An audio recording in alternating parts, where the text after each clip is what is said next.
You know, I invited a friend of mine to be on the show today, and I consider him an excellent dad. I've even hit him up just on occasion and just gave him just some words of encouragement because for no other reason, just to let him know that there's folks out here that recognize what you've gone through, how you gone through it, what you accomplished, and even the pavement that you laid now for others to be successful in life. But most importantly, the way that man has been a daddy to his kids and been in his kids' life. When we watch Family Hustle on TV and we see him and his lovely, amazing queen and the way they really parent their kids. And sometimes you may not agree with it, but what I do agree with is that man is always there. And sometimes people don't agree with what I may do with my child, but it's my child. So Facts. it's what I got to do. And we just had a great conversation about I invited him to be on the show because he got a new album, and I was listening to the album and I was like, damn, this dude sounds like a new artist on this album. And the album is his 11th solo studio album. It's called L.I.B.R.A. I'm gonna open up the phone lines 888-742-3345. Jason Jeter just said that he believes he could be a multimedia giant. Proof is in the pudding. Here's Cutthroat City, a movie that he starred in. I'm talking about T.I. Sway in the morning. New Orleans, nothing short of apocalyptic. First they flood us, then they pushing us out. This happened just how they wanted. Why don't we talk to your cousin? That dude a gangster and he make me nervous. And what the hell are we? We ain't no gangsters. We ain't that different. I'm in it for the money. A perfectly good tax-paying casino was hit. Get in the car! You ain't got my money, you got to walk the plank. We gotta figure something out fast. Ladies and gentlemen, the king himself, T.I. Kang, the Kang, K-A, Sway, Kang. Did I say it wrong, HB? Yeah, you just said the king. Like, you got to put a Kang, K-A-N-G, the Kang, Sway. Oh, damn, man. Shit, Tip, did I mess up? Tip. What's going down, Sway? Oh, man, what up, Kang? There you go, Sway.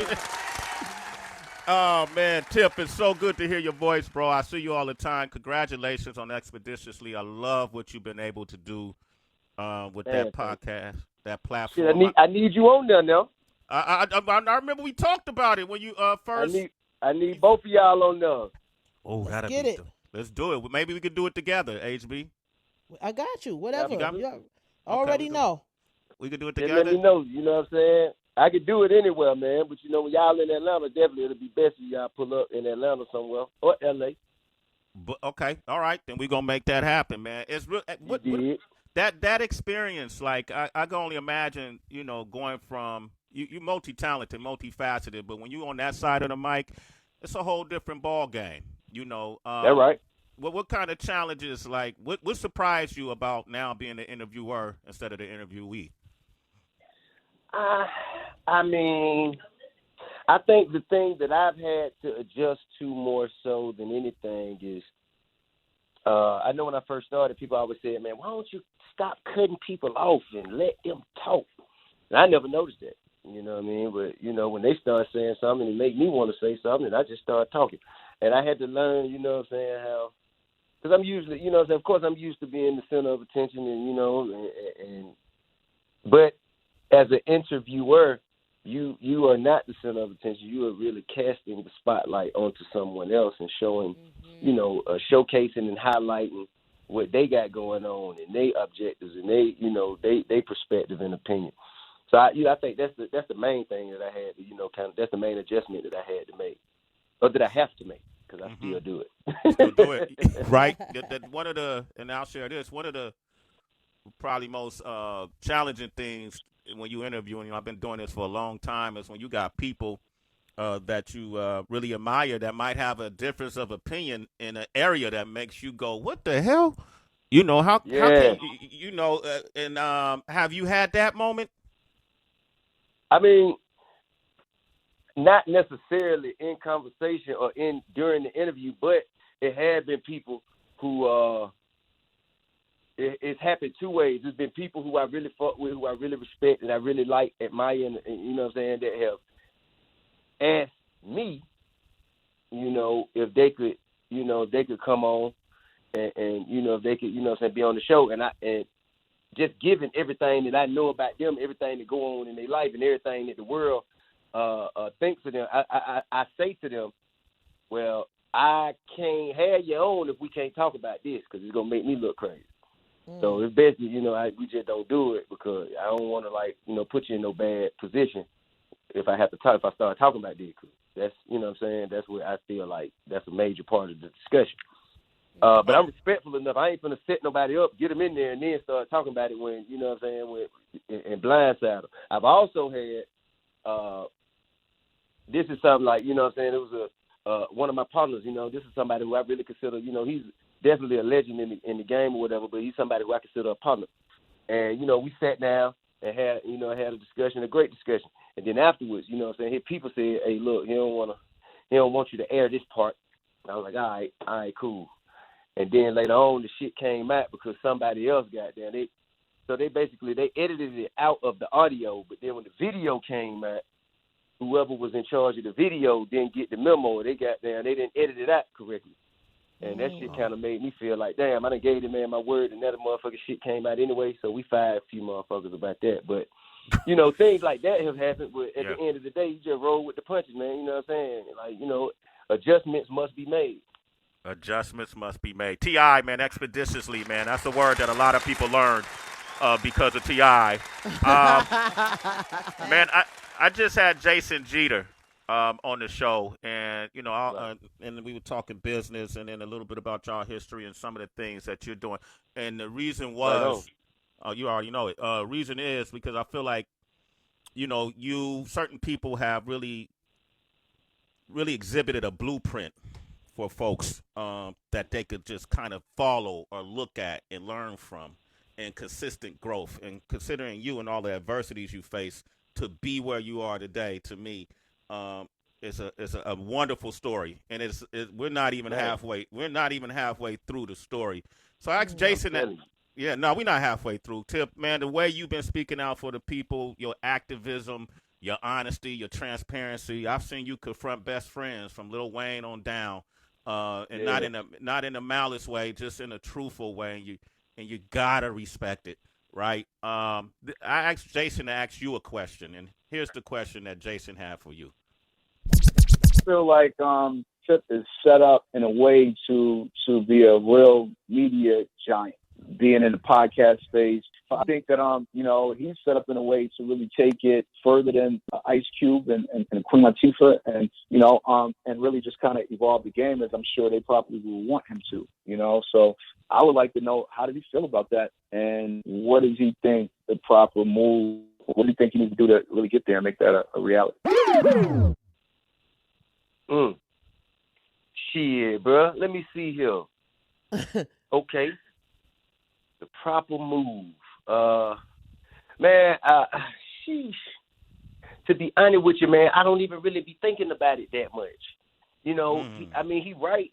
Like, you know what I'm saying? The stage is set, you know, but I feel like I concentrate more on just like finding different ways to do dope shit in all kinds of areas of entertainment and business, right? And I feel like if I do enough dope shit, I will have accumulated enough equity in my art, in the shit that I'm doing, to where that shit it's gonna take shape. I mean, of course, we have, you know, you have Expeditiously, which is we're gonna have a huge announcement for that in the coming months. And then we also have All Deaf Digital, which Jason and I are partners in, along with Baron Davis, and, you know what I'm saying, some more technology. Paul Judge also is a partner in that with us. So, you know what I'm saying, like, you know, pushing shit like that and continuing to create content that live in different spaces and different mediums, and me exercising different elements of my talent, like from a producer to an actor to a director to a writer. As long as I continue to do dope shit in all these different ways and all these different mediums, I feel like, you know what I'm saying, what Jason's suggesting is going to take shape eventually. Mm-hmm. I love it, man. T.I., man, you're hearing it right here from the man himself. We ain't even started talking album yet, HB. Man, that's crazy. Yo, it's Libra season, man. Round of applause. You did. Let's Come get on, it. man. You did. Yo. You got some heaters on this album, man. Man, but I'm gonna appreciate it. No, before I jump into that, I'm gonna let HB and Trey. I don't know if they heard the album yet. I got, I know people, but HB, you want to talk to Tip, man? HB, you want to talk to Tip? Why he so swerve on you like that? I Why he swerve on you like that? Your Tip, I don't know why. You know how Sway act. I don't be paying him no mind. That's brother sister shit. I don't be paying him no mind. But yo, man, I'm fascinated by it, and I think it's something that, especially like we grown, man, and Tracy touched on it a little bit when we was talking to Jay, but how do you really find the time? Because it's obvious you ain't no deadbeat dad. It's obvious that you passionate about the community. It's obvious that you real big on giving other people opportunity. And then with all that other stuff going on that you're not even able to share, because we all still, no matter what we dealing with, we all got stuff that we still got to keep close to the chest. How you even find time to do a banging album? Like, that's just crazy to me. Like, how you balancing out your time like this? I usually cut it to the 8 hours we supposed to use for sleep. Oh, okay. You know what I'm saying? Okay. But I think a lot of it is delegation of responsibilities to people who I can entrust to handle the business as close to the way I would handle it as possible. You know what I mean? None of us out here, man, make it out here by ourselves. Everybody got a team of motherfuckers around him around them that keeping the gaps covered. And that allows me to pull away for a day or two and focus on just putting a project together or coming up with the best album I can. But for real, I wasn't even planning on making no album. I ain't even planning on dropping no album. Why not? Did the shit because, I just hadn't planned. I have been busy. I had other shit to do. But I still been recording. Okay. Every day, I still wake up and come to the studio. So we have our own studio and shit. So I come here instead of going, to the club. I come here instead of going to the, wherever else motherfucker go hang out there. Instead of going, you know what I'm saying, and shooting dice and all this shit, I do that shit here. And in doing that, we're having conversations and discussions and, surrounding myself with people that challenge my thoughts and people that, kind of on the same page but had different views, you know what I mean? And in those discussions, it brings about, thought-provoking epiphanies. And if I'm already in the studio and then I'm running through beats, so that shit kind of be fresh on my mind. And, I step in there and I do songs on a daily basis, at least 3-4 a week. Wow. You know what I mean? And as I record songs, I just accumulate so much music. And when people come to the studio just on some chill shit, and I play shit for them, they be like, yo, when you putting this out? Put it out, I ain't really planned on putting it out. So motherfuckers just been applying pressure on me, man, making me at a certain point, like I kind of got to put it out now because motherfucker won't leave me alone.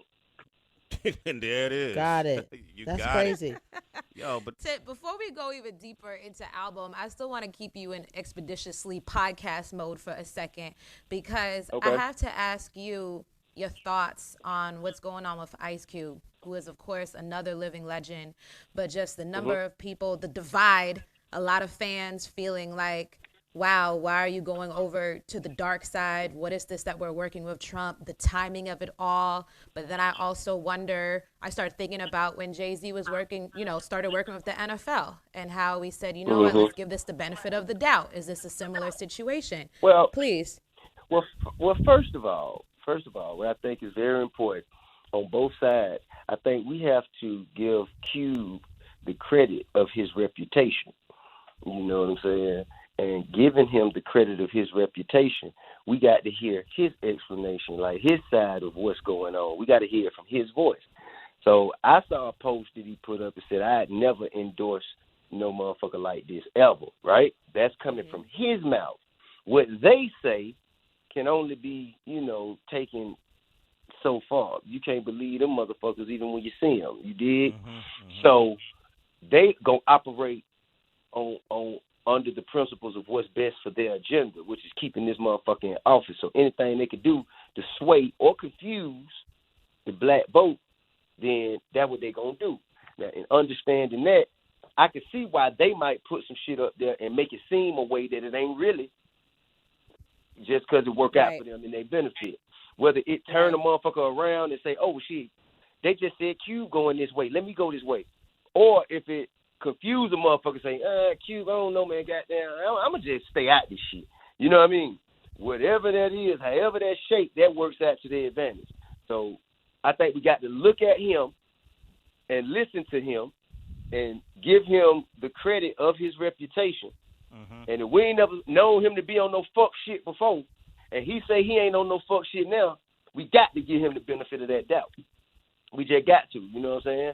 And as far as they concerned, this is typical from them. That's why whenever they be talking about why y'all won't work with us, because nigga, you keep us caught in some bullshit. Whenever we try to goddamn come to the table and try and, okay, well, I know that this could work out for the people, so let me just exploit it. Then, nigga, you try and politicize it and put us out there and have us looking stupid like they did Steve Harvey and motherfucking Ray Lewis and goddamn Jim Brown and, you know what I'm saying, and Martin Luther King III. And you know what I'm saying? The same way they take advantage and manipulate motherfuckers, they just want to get you in there so they can get you in the picture. And Kanye, but he probably, he willing. He will. But anyway, but they just want to get you. And Polo. You know what I mean? Polo hit me, man. Polo hit me a couple weeks ago talking about, hey, man, Trump them, man, they say they want to get with you, man. They say they want to get with you. They want to talk to you. They come to Atlanta. I don't give a fuck where they coming. Shit, they coming to Atlanta. They need to do what they doing and go where they going. And he like, nah, man. They say they want to talk to you. They want you to da da da. I say, hey, look, bro. Only way I'm gonna do that is if he bring his ass on expeditiously. If he come to my studio and sit down and do expeditiously, so everybody can hear our discussion, then I do it. I don't want to take no pictures. I ain't trying to do none of that. But I'm telling you, I'm starting my conversation off. Man, what's up with that fuck shit with you and my people? I'm starting the conversation off like that. And so if they gonna shoot me. They gonna lock me up. You know what I mean? But if he call me a nigga, I'm gonna have to slap him. Then I'm gonna be gone for the rest of my life. But I got to do it. So we shared a laugh about it, and I told him I just don't think that, because I know what kind of tricks they play. I know what kind of time they on. I know what kind of bullshit they got up their sleeve.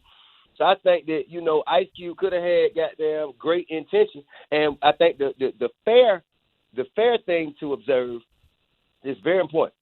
He said he gave it to both parties. Okay? He gave it to both parties.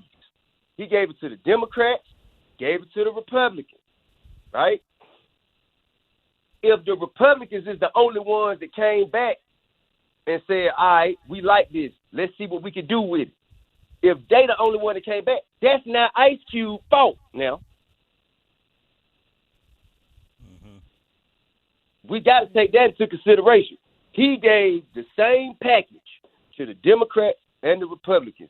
The Democrats said, hey, man, we'll just talk about this shit after the election, which is saying, I don't really need y'all. I already know I got y'all in the bag. I don't have to negotiate nothing to make no certain provisions for you or for y'all. I ain't got to worry about that shit right now. We'll worry about that shit after the election.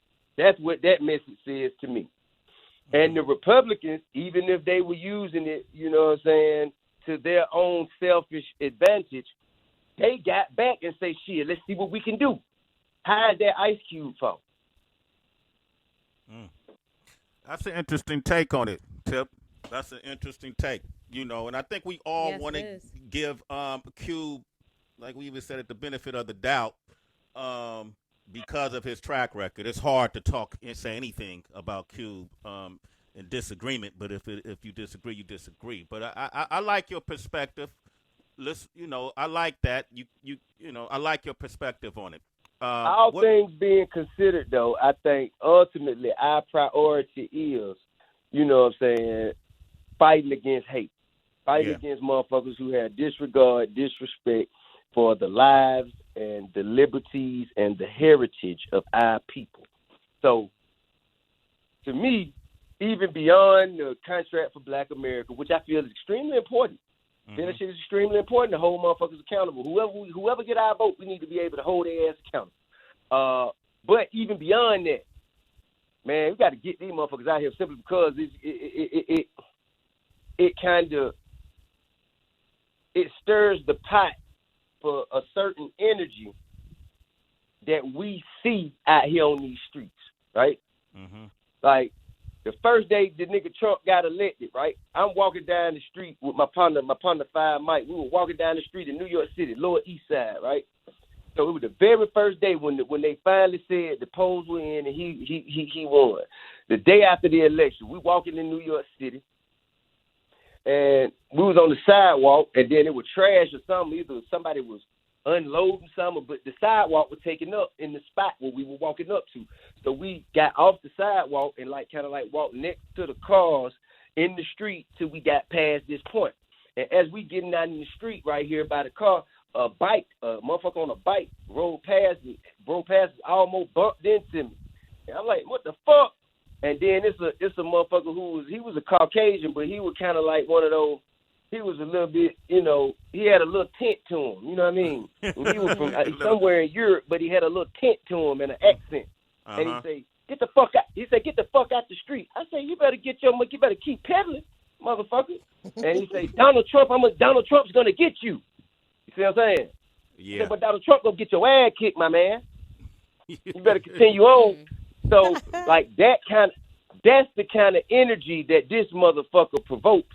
And that's what we got to get out of office, because it's an unfair representation of the majority of people in this country. Yeah. The majority of people in this country ain't on no hateful, racist, white supremacist shit. The majority of people in this country really, really operate under the principles, or want to operate under the principles of the American Constitution and all that other bullshit that they wrote that don't apply to black people. Most of the motherfuckers want to live by that. Now, I think that it's a few motherfuckers who still want to just goddamn. They want to keep everybody else on their knees so they can feel tall. Yeah, and that's white supremacy, and that's what he represents. And I feel like that shit got to be, man. It got to be goddamn eradicated. Eradicated. I totally agree. That's Tip right there, ladies and gentlemen.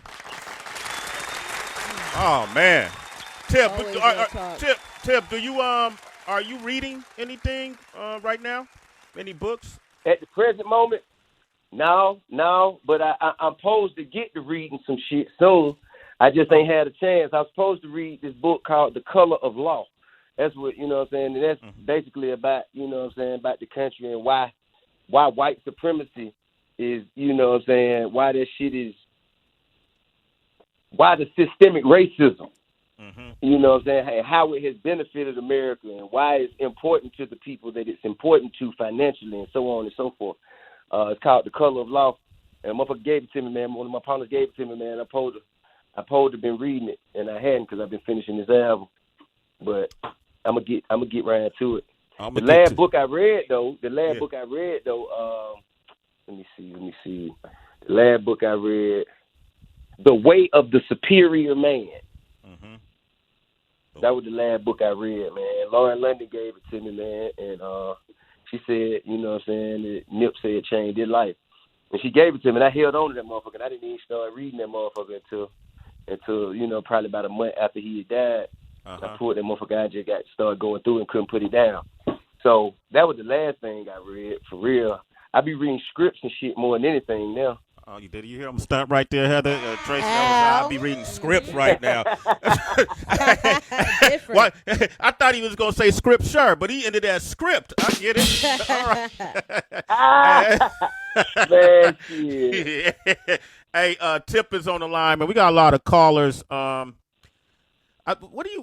me ask you about this, and for the love of mankind, where I grew up in terms of, in Oakland, and I got parents of the civil rights movement, and we've always been politically minded. I don't always go too deep into it, but voting. I find myself having these conversations with friends of mine who all say what a lot of us feel: voting doesn't matter. A lot of people feel voting doesn't matter. My vote don't count. It ain't gonna change nothing. And and these are really uninformed folks that think the only thing you're voting for is a president.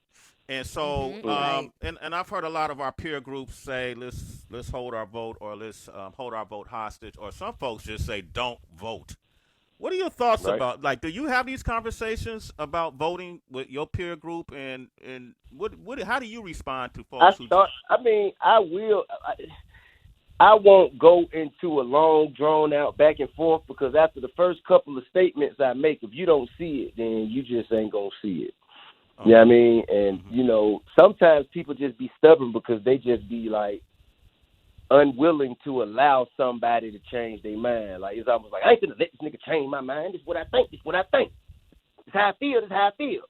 And that's ignorance. You know what I'm saying? That's ignorance and ego, and I understand that. Me understanding that allow me to withdraw myself from the conversation and move on to something a little more worthwhile and valuable and deserving of my time. But what I say to folk like that, the first thing I say is, okay, check it. I'm not trying to, say that these motherfuckers is fair and righteous and just and won't pull a trick out the bag for their benefit. All right? But in the history of it, I've never seen a motherfucker try to stop you from doing something that it don't matter if you do it anyway. If it's an act of futility, there would be no voter suppression. If they just gonna take it anyway, then in my eyes, how I see it, they can only take it if it's close. They can only take it if it's close. They can only take it from you. That shit is like if it's a close victory, then they can take it. But if it's overwhelming, then I feel like at that point, you know what I'm saying, everybody see what's going on. And, at least you operate from a place of understanding at that point. But motherfuckers would not be trying to stop you from voting if voting didn't matter. That's how I feel. T.I. is with us, ladies and gentlemen. A new album. Man, get the new album, the L.I.B.R.A. It's out tomorrow. Let me ask you, because we only got so much time, a couple things about that album. There's a song called Make Amends with Benny the Butcher and Jada Kiss on it. You played it last night on your IG Live. Right. And I was there, Tip. I was commenting, trying to tell you that the remix version that you did, that you played first, and it wasn't because you played it first, to me sound like a bigger and better record. Now, the story is the original version had a Pink Floyd sample in it that you couldn't clear, correct? Right. Pink Floyd came to me day before yesterday. You know what I'm saying? We've been reaching out to whoever handled their publishing or whoever handled whoever got their masters. We have been reaching out for master clearance. I think it's probably been about, I don't know, maybe a month, maybe something like that. And they just now getting back 3 days before the album come out, like, nah, they denied it. It ain't that. They didn't get no explanation, or they didn't say, well, if you use it, it's going to cost you this. They just denied it completely. And off the table, a non-starter. And I'm like, well, that's arrogant. Like, why the fuck would you not? Why, nigga? What are you saying? Is it because I'm a nigga? Like, is it because now I got to form my own opinion of why? You didn't give me no explanation. So now I got to draw my own conclusion. Why in the fuck not? Did you not like the song, or what? Was it? Because usually they'll say, well, you know what I'm saying, due to my, for morality issues. Like if they, you know what I'm saying, if it's too much cussing, or if it's on some vulgarity shit or something like that. Well, I'm a Christian, and you know what I'm saying, it go against my morals and so on and so forth. All right, cool. I go for that. or motherfucker just got there and set the bar so high. We want 100% of the publish. All right, fuck you. You know what I mean? Yeah. But just to deny it without explanation, to me, I felt was, that shit was a little crude. You know what I mean? Especially, and then I told Jadakiss, and Jadakiss said, yeah, man, them rock and roll niggas always hating on us. You know what I'm saying? That could hip-hop stole they shine. And I started thinking about it. There ain't the truth to this. Could this motherfucker be holding his nuts on me because he feels like if it wasn't for hip-hop, rock and roll would be bigger? And that's a very, how can I say? I'm going to just keep it simple. That's a dangerous position to take for a motherfucker who is the product of a genre that was stolen from a black man. Speak on it. Chuck Berry. Rock and roll shit came from Chuck Berry, and everybody know it. Little Richard told you, goddamn. So you still, so you are, if, and I, mind you, I haven't spoke to Pink Floyd. I don't know that to be true. But mind you, they did not give an explanation, so they left me to form my own conclusions. So I'm just speculating here, but allowing myself to speculate and continue my thought. If you are a star in a genre, a star in entertainment, and you appeal to a genre that was stolen from a black man, and then to double down on that, you have animosity with black people for creating a new genre that took the attention away from the genre that was stolen from a black man. Now, what the fuck is going on here, bro? So you telling me rock and roll or whoever it is that was the architects of rock and roll outside of Chuck Berry, the white folk who took it and made it their own. You telling me they can take from Chuck Berry, not give him a motherfucking dime or any kind of acknowledgement or consideration, and that's all right. But when hip hop comes to you and say, "Hey, we want to use a little snippet of this, a little piece of this, man," you know what I'm saying, for our album, and if you take a position with that, like what's the logic behind it, my man? How can you explain that? Yeah, that's and you're willing to pay for the sample, and I'm willing to pay for it. I don't give a, man, and other people sampled it. It's an interesting question about the relationship between rock and roll and hip hop, and I don't think what Jadakiss said is far-fetched at all. I think a lot of people who come from the genre of rock, keep in mind working on TV, for music television for 20 years and being on radio for 30, I see what we hear these conversations behind the scene, and it's a lot of folks who are, what's the word? They're salty because rock don't get the kind of position, don't get the kind of opportunities, it don't get the kind of slots that it once dominated. And they look at hip hop. Ain't yours, goddamn. It ain't yours. You didn't create that shit. You didn't start that shit. Y'all didn't do that shit, bruh. It ain't yours, man. How you go? That's just like stealing a car and getting mad if the car gets stolen. I think it's complicated because it depends on what generation of the genre that you're from. And someone I might even from a poisonous tree. From a poisonous tree. Yo, man, this song, I'm going to play the song, and I really want you to air that out because that's a conversation we've had in the past, and people kind of just... Right. It's the first I'm hearing of it, obviously. It's the first time I, even consider that I've had rock and roll motherfuckers just deny me before. I've had motherfuckers deny me before, but I didn't really think much of it until Jadakiss kind of put me up on game. I was like, okay. So this is a thing. I never knew that. Man, I can't wait to go sample Chuck Berry. Go sample Chuck, man. T.I., man. Give it up for Tip, ladies and gentlemen. I appreciate you coming on. I didn't even, we going to have to have some more conversations, Tip. The man, album. I ain't got shit to do. Spin that shit. Okay, Well, I got to get off. I got to make room for the next Lord Me Sear. and Heather gonna goddamn talk then, man. You gonna do what you got. Okay, good. Go. He can catch Tip on Urban View. He gonna hang out with Heather later. All right. And that's dope. Shit. But you got an amazing songs on this album. Honestly, my favorite right now is Family Connect with your son Damani, and you did something really I respected last night. Yeah, when you played the song, you asked him first for permission. You mind if I play this song with all of these people right here? And I thought that was dope, but man, when you hear this song, I feel like Damani said, okay, I'm about to jump on this track. I'm about to take it to my dad. Yo, Damani, yo, Tip, I think he tried to come for your head, bro. I think Damani tried to come. I know it. They supposed to. They supposed to. That's why I keep my sword sharp. You know what I'm saying? Family Connect. Yeah, it was produced by my oldest son, Messiah. So Messiah did the beat, and Devani, he took off on that motherfucker. And I'm extremely proud. And also, the outro to the album is my daughter Deja. Deja's Conclusion.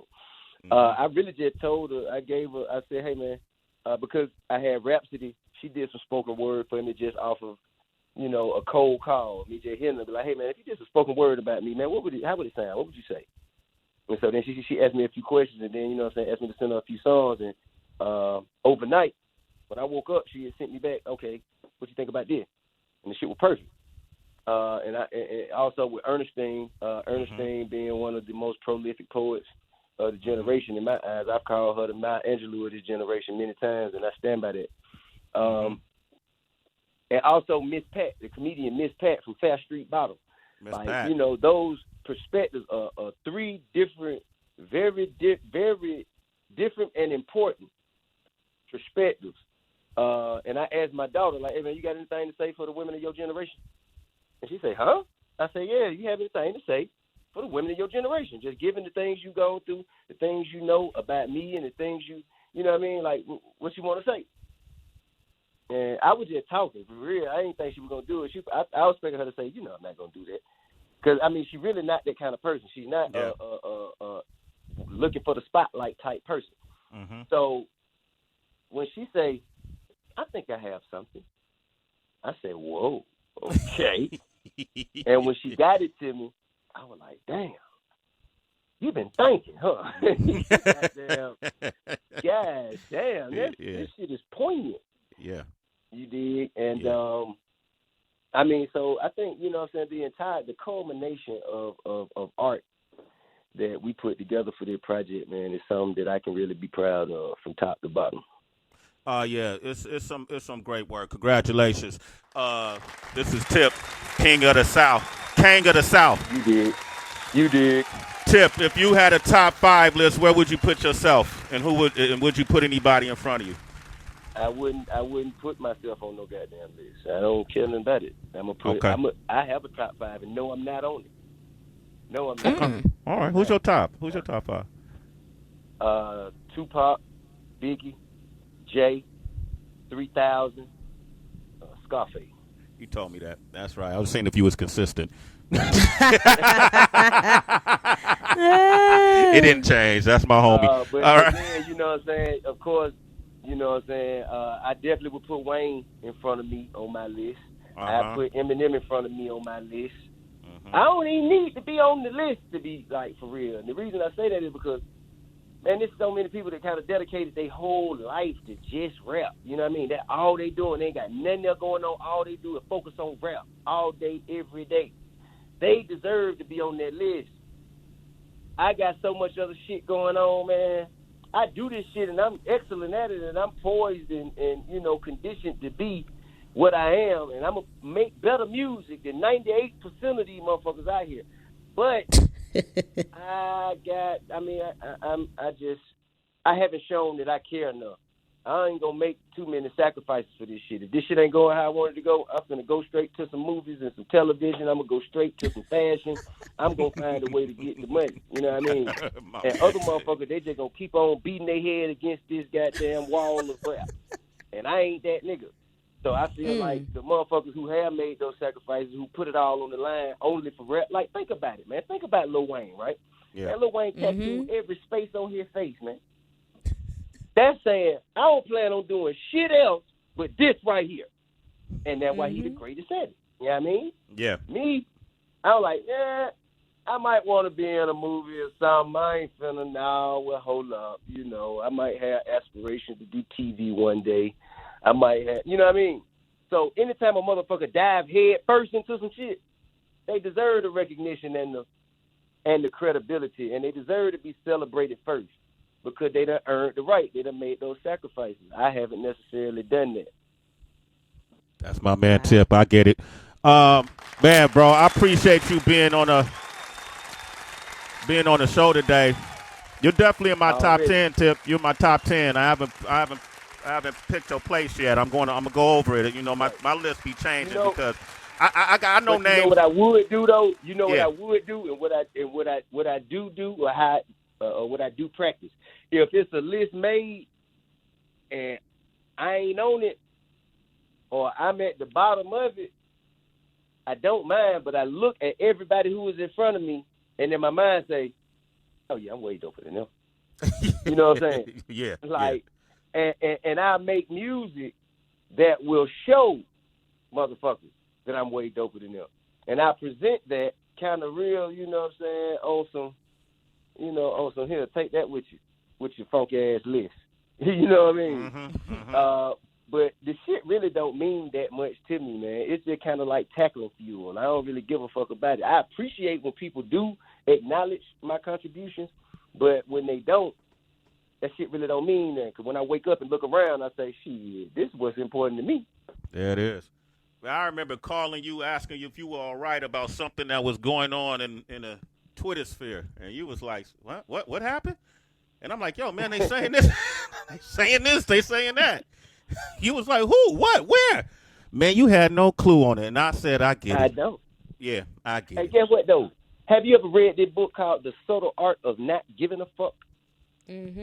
Yes. I don't give a fuck, Sway. These motherfuckers, you can't give the most consideration to people with the least amount of information.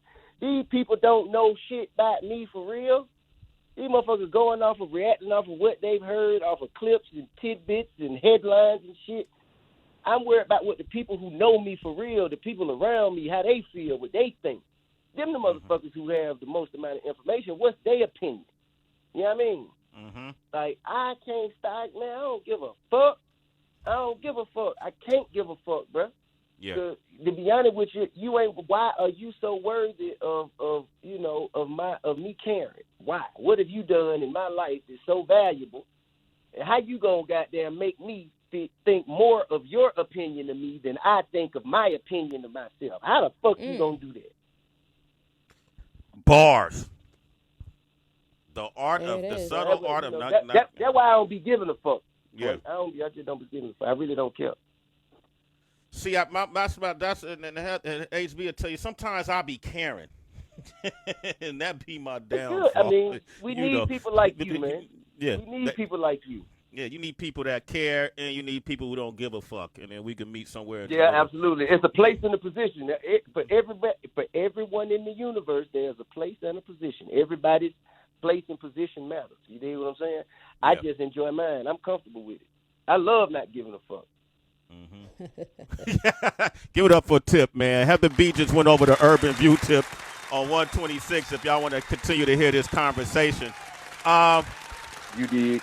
Hey, man, we going to sometime in the future, Heather and I come and do it expeditiously, and I'm really proud of you, brother. I'm happy for you. I'm learning from you, inspired by you. Damani, that's like I adopted him as a nephew, Tip, so. Absolutely. You know, and congratulations on the project. I'm going to play this song, Make Amends. We're going to end with that song, and then make sure y'all pick up the project. Tip, love you, brother. Keep up the work. Love and respect, bro. Love and respect. You already know. And then I'm going to text you, I'm going to text you the number if you want to call in to Heather. I'm going to text it to you, all right? All right. Yeah. I hit it right now. I ain't got shit going on. Okay, cool. I'll do that. All right, brother. I'll talk to you soon, all right? All right, love. Peace.